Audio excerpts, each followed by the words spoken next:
Good morning and welcome. Happy Hump Day. It's the Patriot Radio News Hour. I'm Joe Jaquin, CEO of the Patriot Trading Group, and I hope this day finds you well. Another glorious day here in the Valley of the Sun. It's only going to be in the mid-90s. We broke records like, 2 or 3 days in a row, but yeah, even at the end of the week, the great cool down is going to be like 91. So we're still waiting for fall and winter. Maybe there's not going to be one this year. Our toll-free number, 800-951-0592. The website at allamericangold.com, where you can keep yourself educated, keep yourself comfortably disturbed. Get the tinfoil helmet out and make sure you have it on. It's mandatory headgear when you go out to allamericangold.com.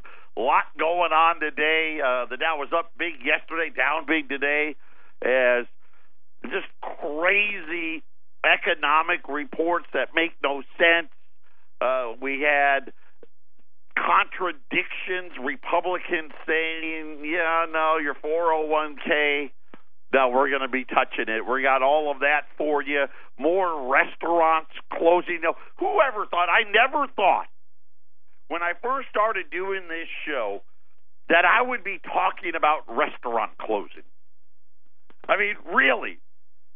You know, but this is where we're at. It's a big deal now. You know, the Arizona Republic yesterday, I'm trying to remember what iconic place shut down. Another iconic restaurant in town shut down. And Cooperstown.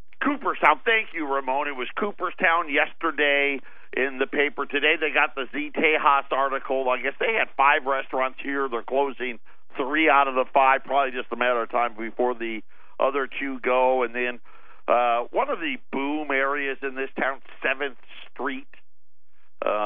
It's the yuppie up and coming area, or was anyway. Big article today. Another place, Okra Cookhouse, closing, and they just made the comment that restaurants are starting to close faster than they are starting to open. And the only reason why I would even talk about it is because this has been the big growth driver. I mean, really, when you look at all of the jobs created over the last, really, you could go back, not only this year, last year, go back over the last 5 years. They're the number one job growth in the country. And, you know, we've been speculating, how many restaurants can you possibly open?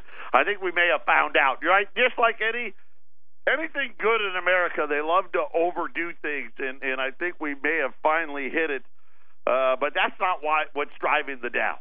The Dow is down 150 points this morning, and a lot of it having to do with a 10-year note that's rising at 2.45. Yeah, so not quite 2.5%, and they're starting to get nervous, right? Right. That's all you really need to know about how crazy it really is. You know, outside of the last 10 years, a 2.5%, well, 2.45 to be exact, federal or a 10-year note would have been historic low, unheard of. And now Wall Street is getting nervous about the data. We had some very interesting new home sale data that came out today. It was glorious. It really was. But then, unfortunately, no one actually believed it. Like on CNBC, they don't even have it. Like, you got to scroll all the way down to the bottom to see it because they don't want you to know how badly the data is being manipulated. But I'll give it to you. They said that new home sales in September rose by the largest amount since 1992. Sales were like 660,000, so still way, way below the peak years. But the problem was that the mortgage application, see, when you buy a house, you've got to get a mortgage. The mortgage applications have been falling. Matter of fact, mortgage applications have fallen pretty much nonstop for the last 6 weeks. And this week was down another 4.3%, and all of those are kind of in the timing of September. So it really you had two pieces of economic data that contradicted one another. Most people discounting new home sales, but new home sales, 660,000 annualized. That's annualized. The price was 300. I think it was 320,000, and they tried to say it was hurricane related, but kind of hard to understand because the Florida hurricane was in September. Houston, I don't know. I mean, that's the first thing you would do. Hey, the flood just receded. I know. Let's go buy a new home somewhere. I don't know, but anyway, new home sales surged to the highest level. By the way, that 660 was the highest levels in 10 years. That's almost to what would have been considered a normal rate before the bubble and all of those other things had happened. New home sales had been falling in June, in July, in August, and then the big jump here in September. And then, like I said, the mortgage applications came out and said, hey, no one's been filing for mortgage apps. Matter of fact, was down 4.3%. By the way, the percentage gain, the largest since January of 1992. But we're going to talk about why interest rates are spiking, and then the once untouchable 401k. Someone's getting ready to put their fingers all over it. We'll be back.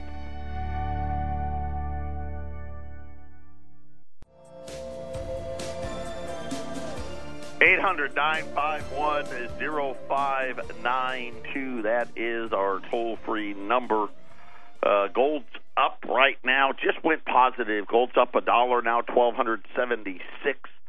Silver right at $17 and holding here. The Dow's down 153 points. Some disappointing earnings. Chipotle, another one of the restaurant groups, showing a lot of weakness today. AMD, but the biggest thing was a spike in the VIX, a spike in the 10-year note, mostly having to do with comments being made about 401k. See, here's the problem that we're in. And listen, we can sugarcoat, you can pretend, you can wait for the other shoe to drop, and you can live in denial. You can do all of those things, right? But here's the simple truth. And no, you don't have to worry about it being racist because it's not you don't need algebra, you don't need geometry. If you don't know what that's referencing, listen to yesterday's show. It's ridiculous what these college professors are spewing out.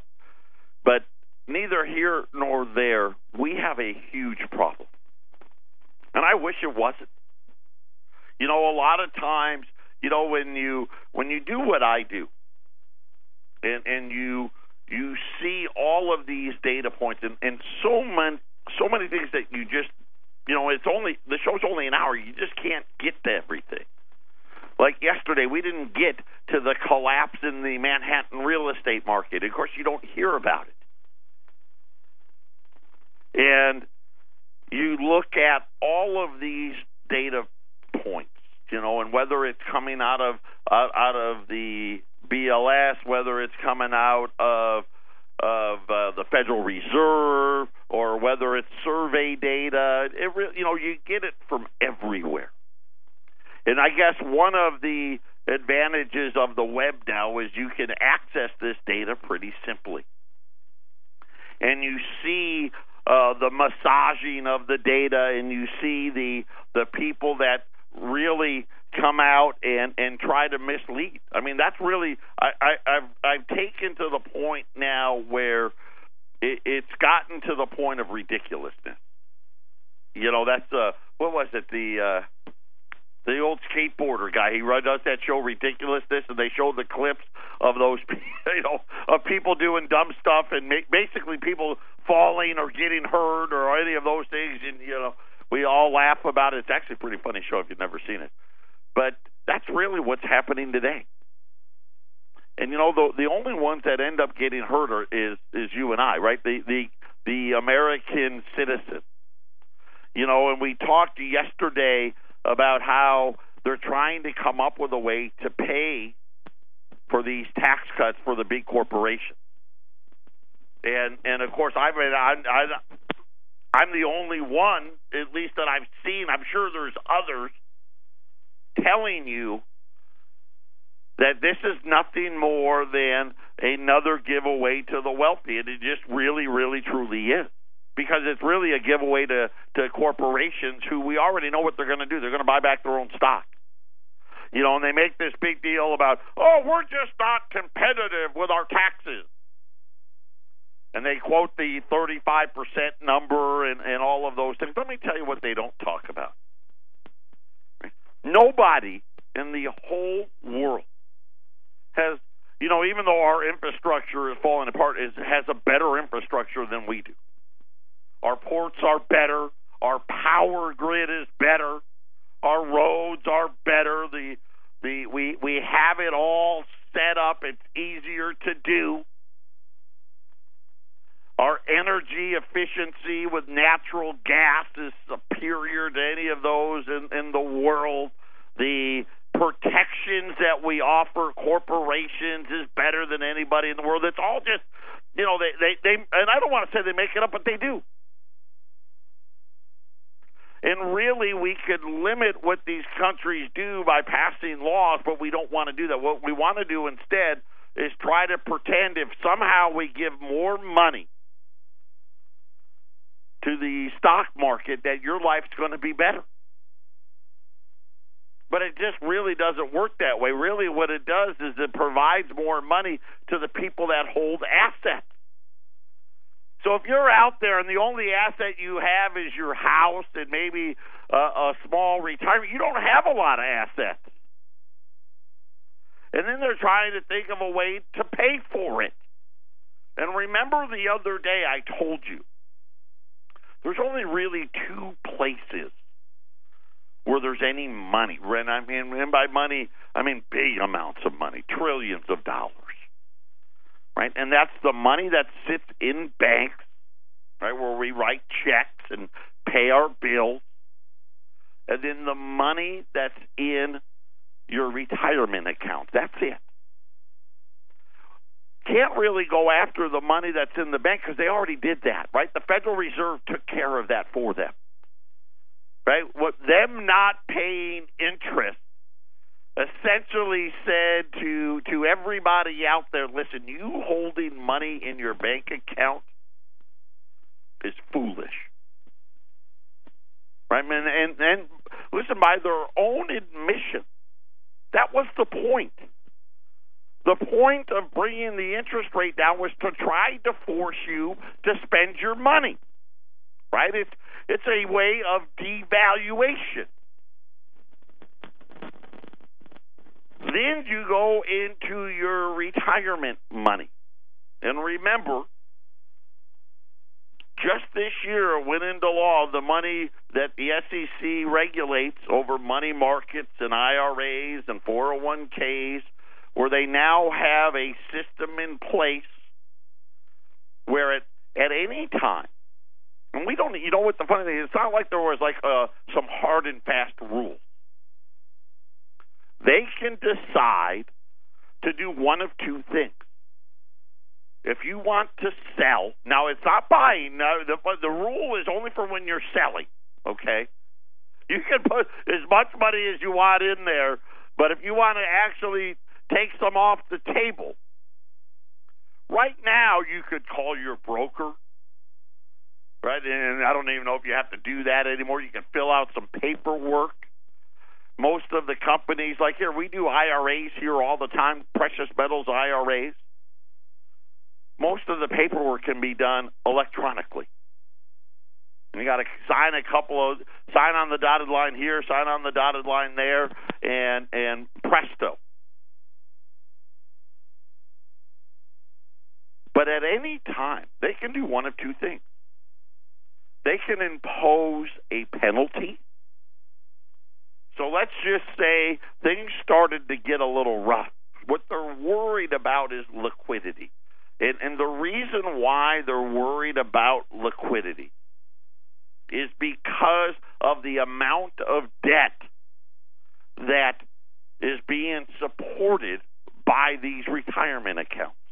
Okay, we're talking about the bond market, we're talking about the stock market, right? And all of the money that all of these companies owe, it's almost uncountable. It's so high. When you get into the derivatives and the dark pools, I mean, you're talking about numbers approaching, I don't know what's above, the trillions level, but it's approaching, I don't even know, quadrillion, right? I think all the dark money for the dark web, these pools of money is $700 billion or $1 trillion worth of debt and arbitrage and insurance and reinsurance and all this other stuff. And you think about a GDP of about $19 trillion. The retirement accounts, I think, are just under that, I think. 17 trillion. I'll look that part up. I think I know the number, but let me verify it. I'll have it during the break. And it's supporting all of this. And what they're worried about, it's kind of like a bank run. Because who's got the biggest retirement accounts? Is it the 25-year-old? Or is it the 55, 65, 70-year-old? And they're worried that the people that are older, they're like, uh-oh, here we go again. I'm going to pull out. I'm going to sell. And they know that that's going to come next because there's no more bailouts, right? There's only going to be bail-in, which means everybody's going to be running for the exit, right? You think about a theater and someone yells fire, right? What happens? Everybody is running towards the exit, trampling over people. They don't want you to do that. So they gave themselves a couple of options. The first option is a penalty. Mr. Schmuckatelli, I see you want to put a sell order in. By the way, before you execute that sell order, I need you to initial here, click here, and agree to the terms here because the SEC is going to impose a 10%, 20%, 30%. That was the other thing. They can make up any number they like for you to get out. If that's not enough, right, if the penalty's still not enough to scare you, they can prevent you from selling completely. Just ban it. And I'm not talking about short selling or anything like that, right? They do that when the stock gets in trouble and all of those things. No, I'm not talking about that. I'm talking about you actually selling. I want to get out of my money market. I want to get out of my 401k. I want out of the IRA. Go ahead and send me my money. And then yesterday, for the first time, we heard that Congress is now talking about eliminating or reducing the amount of tax-deferred income you can put into your 401k. And again, they need the money. You need to, and none of this happens independently, right? As Wall Street's making this run and they're trying to tell you they fixed it all, they actually know they haven't. That's the best part about it, right? Which is they already know. And today, the Republicans came back out, and I want to, I forget forget where they were at. They were at some conference somewhere. And these are guys that are on the House Ways and Means Committee, the ones that are drafting the legislation. And they came out and said, despite what he said, still on the table. So right now, I did a little research. If you're under the age of 50, you can put up to $18,500. I think it goes to $18,500. Last year was $18,000, tax-free. In other words, if you never touched it, when you turn 70 and a half, we're going to force you to sell and start paying the taxes, right? We want our tax money. So when you look at your IRA, if it says you have $100,000, you don't, right? You really got like 70, right? The government's got the other 30, right? They're being your partner in this. And of course, when you think about it, one of the reasons that they liked it is it made you feel better about how much money you thought you had. And then if you're over 50, you could add another $6,000. So if you were, as you're getting closer to retirement, you're like, oh no, I don't have enough money. The government, out of the kindness of their heart, says, hey, you can put in more. Tax deferred, not tax free. It's really tax deferred. And now the Congress, in looking for a way to pay for welfare for our corporation, is looking at reducing how much money you can actually put in there tax deferred. Patriot Radio News Hour, we'll talk about that next.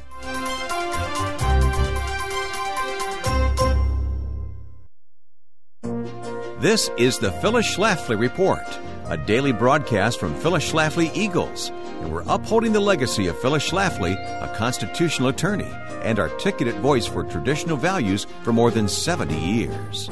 Now, from the Phyllis Schlafly Center Studios, here's Ryan Haidt. Maryland Democrat Congressman Anthony Brown announced plans this summer for a bill that would fight hate speech and hate crimes on college campuses. How, you might ask? Well, according to Congressman Brown, this bill would require public colleges and universities to have programs and initiatives that would define for students what is acceptable speech and what is not acceptable speech.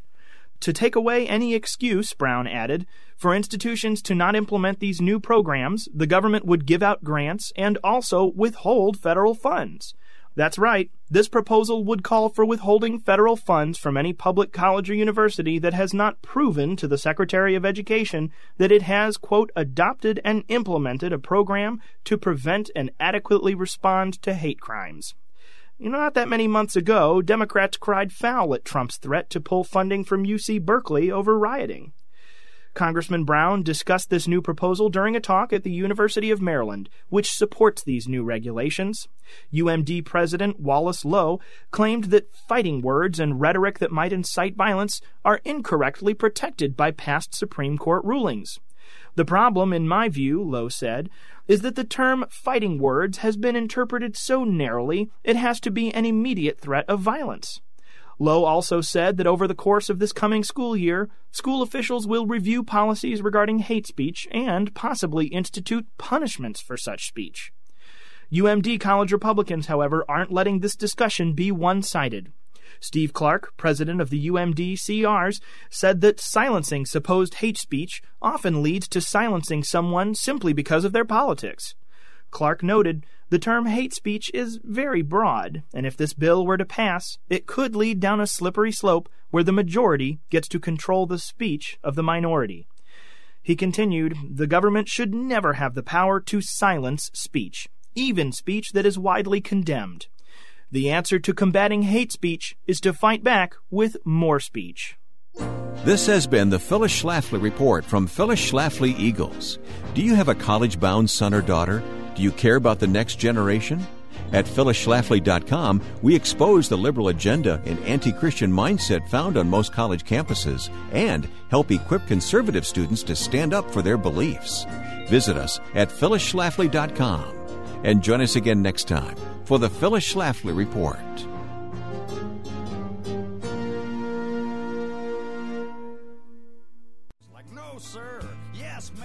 You ever ask yourself, if things are so good, why do we need this tax cut?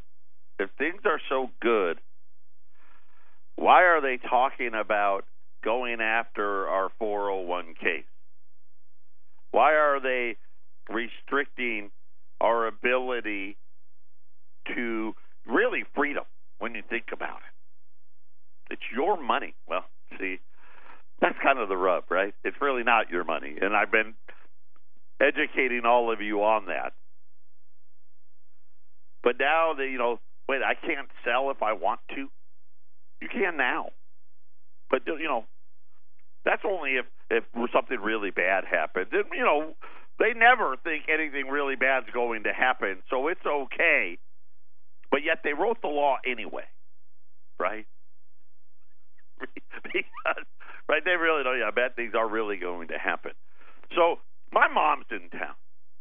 She got here the other day. And, you guys, I've talked about my mom quite a bit. And I really, on a totally unrelated, I really wish she would move here. I just, and not for any other reason than me and my wife, we like having her around. My kids like having her around. She's going to be 74 in May. And, every year she has to sell, 10%. And in some cases, I think you can do some maneuvering to sell a little less. But after a while, the government wants its tax dollars. And she's probably the ideal person, right, that they had in mind. She lived through the creation of the 401k, right? She's seen, the big explosion of debt really started when me and my older brother was born in 68. I was born in 70. Nixon closed the gold window in 71. Right? And ever since then, we've been in this ginormous bubble. At no point in history have we ever created the amount of debt that's been created here in the United States over the last, 50 years. And my mom really was the target audience. Her and my dad, before my dad passed, they were in their 20s when this was happening, when it started.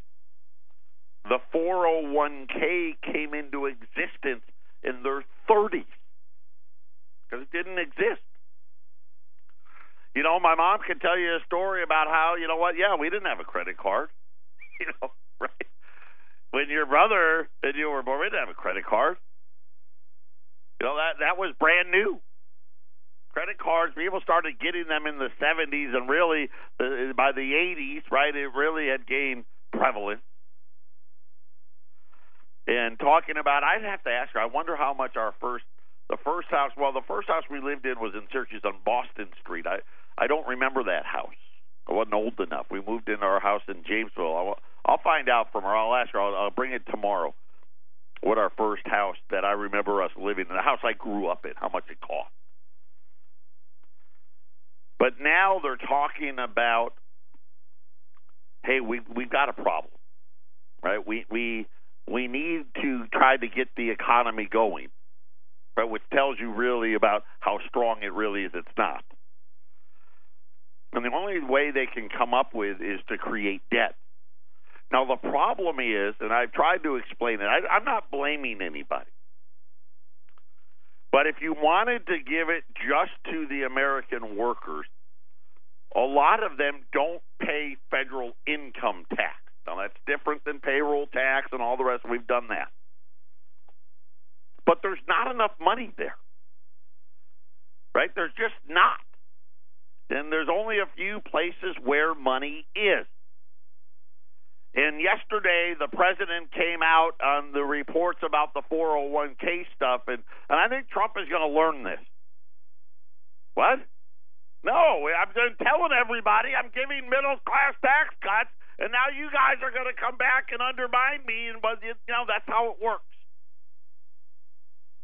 So a New York Times reported Friday that as part of the tax reform plan, 401k contributions would be capped at $2,400. So in other words, once you got to the $2,400 level, any contribution you made after that point would be taxed. And most people only use the 401k right to the tax deferred level, right? And then they like, I don't want to put any more than that. If I got to pay taxes on it, just give me the money. Trump was quick to deny it in the tweet, right? We covered that yesterday, saying there's going to be no change in the 401k. And then, of course, yesterday, what did I tell you yesterday? They're going to be touched. They've already made changes, but they're not done touching it.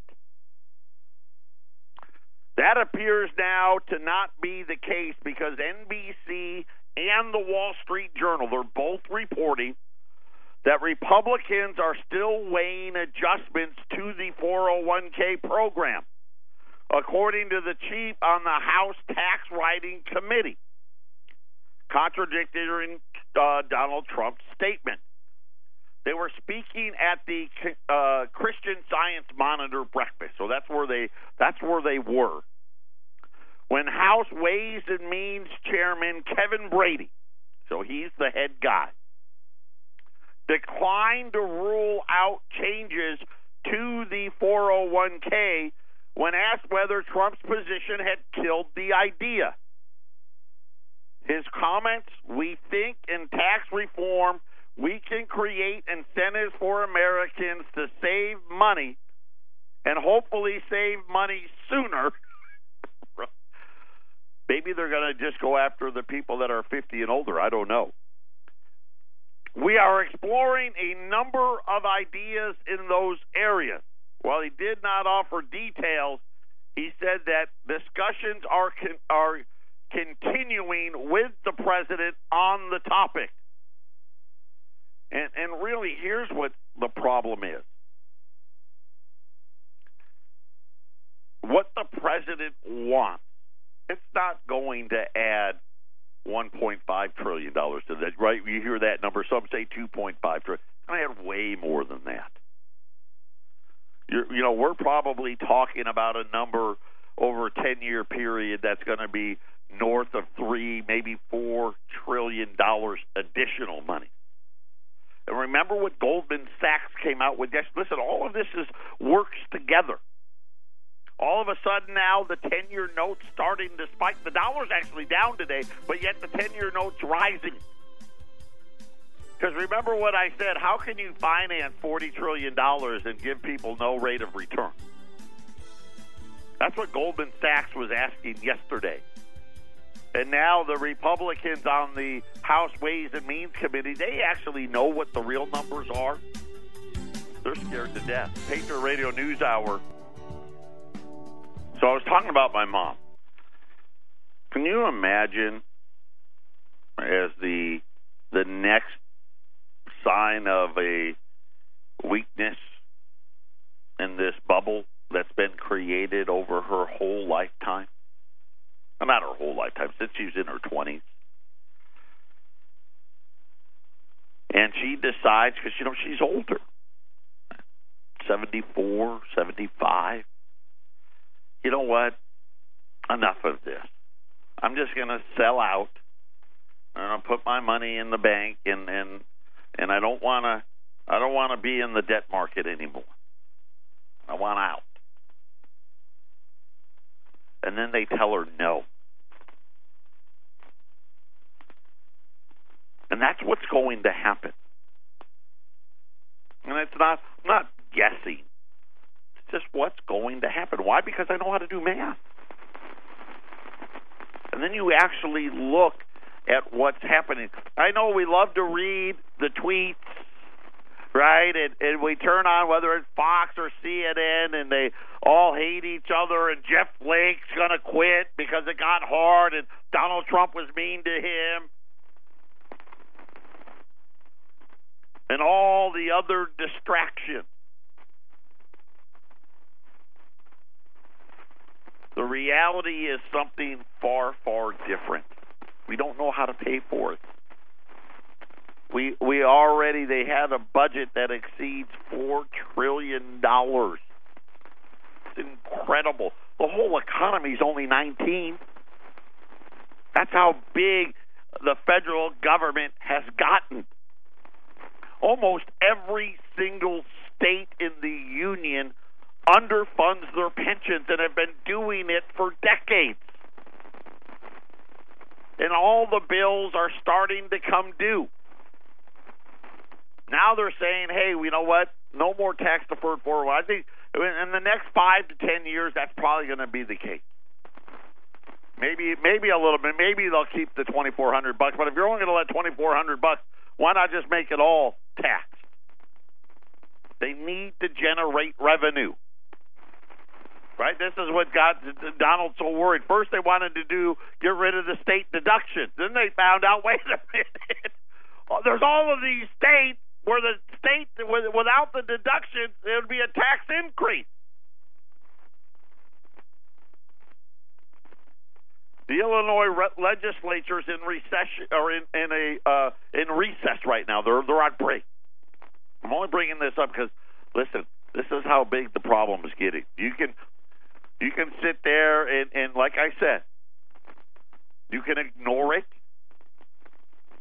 You can try to say to yourself that it's not that bad.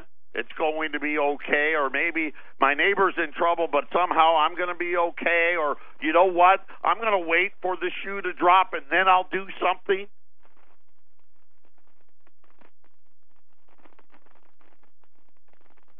In July, the state legislature overrode the governor's veto and passed the largest tax hike in history.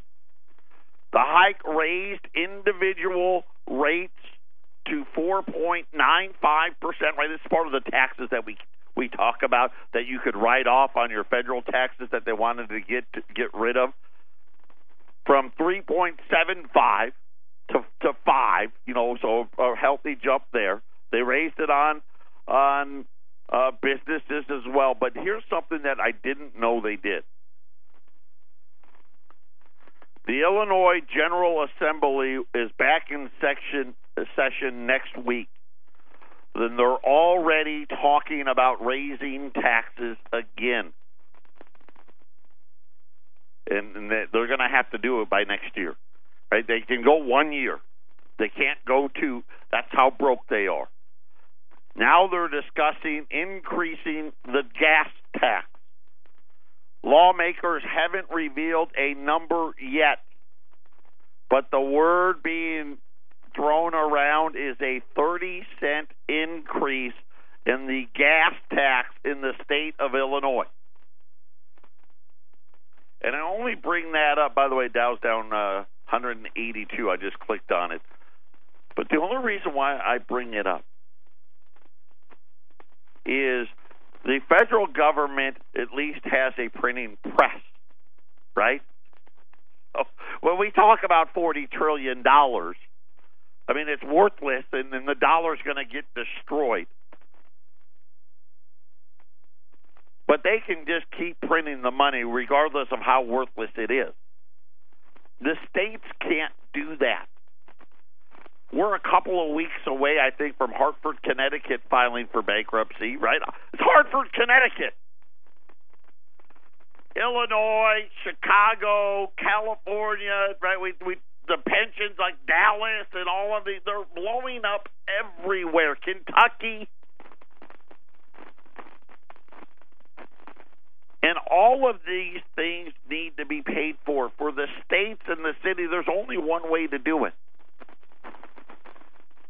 Force its citizens to pay more or file bankruptcy.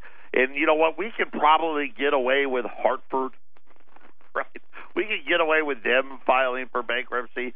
You can't get away from Chicago from filing bankruptcy or Illinois from filing bankruptcy, right? Those things are too big, right? They're too big to fail, but yet that's what we live in. And so when you see about how they fixed everything, they didn't fix anything. Matter of fact, the situation, and I hate to say it, but it's actually worse. Because the amount of debt, the amount of leverage that they used to try to get out of it got bigger. You know, and there's a reason why the Treasury Secretary, now everybody's saying it, you don't pass a tax cut, Wall Street's done. Right? There's a reason. Right? Because it can't support itself on these debt levels. They need the money so the companies can buy back their stock and make it look good. Patriot Radio News Hour, final segment coming up. Final segment on a Wednesday. The Dow is down 170 points. Gold's up $1.50. Silver's unchanged. Today, I don't have a big special today.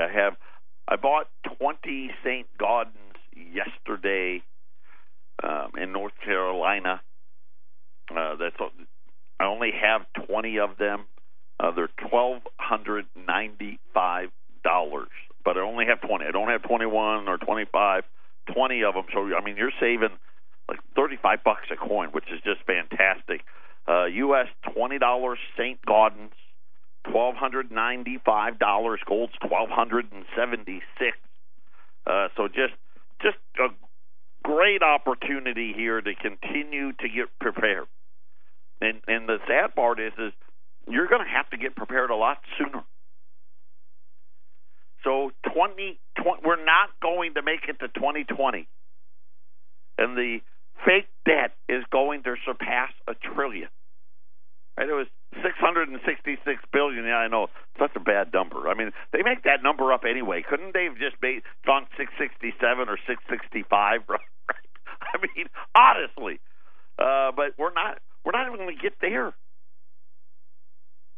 And the problem is the trillion, that's just the start.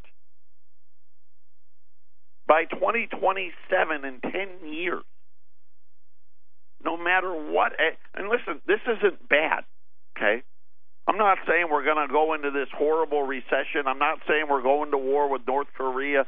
I'm just saying, hey, things stay this way, just like they are the last 10 years. The last 10 years duplicates.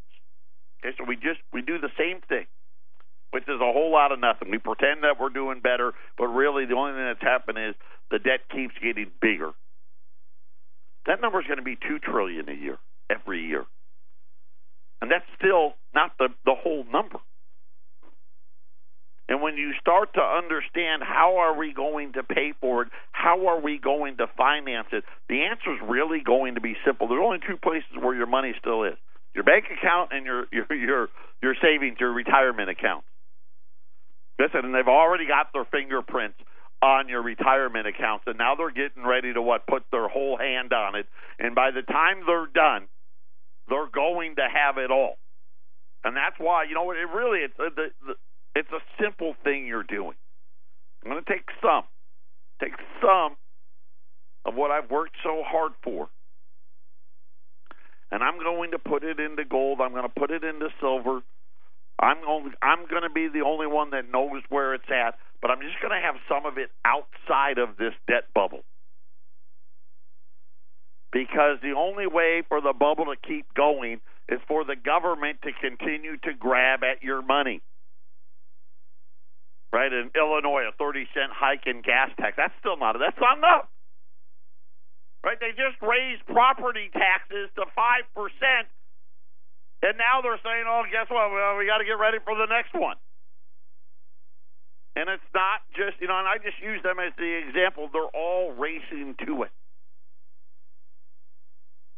U.S. $20 Saints, $12.95 at 800-951-0592. We still have Silver Eagles, $405 a roll as well. Add a little silver to it. That always makes good sense. If you want to sell, all you sellers out there, call us. We're buying. 800-951-0592. Everyone take care. We'll continue the education process tomorrow.